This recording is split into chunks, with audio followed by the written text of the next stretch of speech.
Malta huwa r-raba' l-aktar pajjiż Ewropew li fl-aħħar 5 snin implementa rakkomandazzjonijiet tal-Unjoni Ewropea.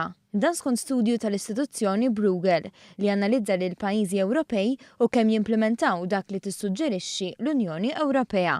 Huma biss il-Finlandja, l-Ingilterra u Slovenja, il-pajjiżi li implementaw rakkomandazzjonijiet tal-Unjoni Ewropea aktar minn Malta. Magħrufa għalkemm ma tħares lejn wiċċ Bruegel innotat progress qawwi riżultat ta' miżuri li ttieħdu bħas servizz ta' childcare b'xejn u oħrajn fil-qasam finanzjarju.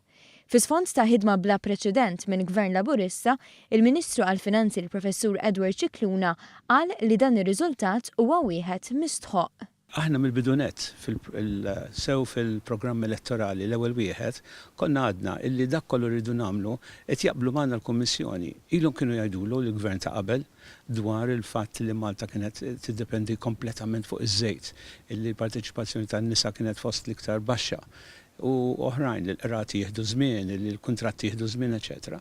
U aħna dak kien il-programm tagħna. U allura implementajnihom b'suċċess u mbagħad kien hemm rekomandazzjonijiet oħrajn li aħna bħalma wara l-istudju konna fost l-ewwel li nimplementaw. Il-Ministru Cicluna saħaq dwar l-importanza tal-bilanċ biex pajjiżna seta' joħroġ mill-proċedura ta' deficit eċċessiv. F'dan il-kuntest u riżultat ta' Bruegel innota li kien hemm diversi rakkomandazzjonijiet tal-Unjoni Ewropea li mingħajr biża' il-Gvern qal li ma qabilx magħhom. Aħna rridu jnaħħulna l-kola għax qalu li hija inflazzjonarja li hija dak li għandula bl-Ingliż wage indexation li nafu li hija perikoluża, però mhijiex. U aħna bil-paċenzja u nispjegaw u rejna u konvinċejna li l-Kommissjoni fil-fatt neħieta minn fost ir-rakkomandazzjonijiet fil-żmien li għadda minn wara.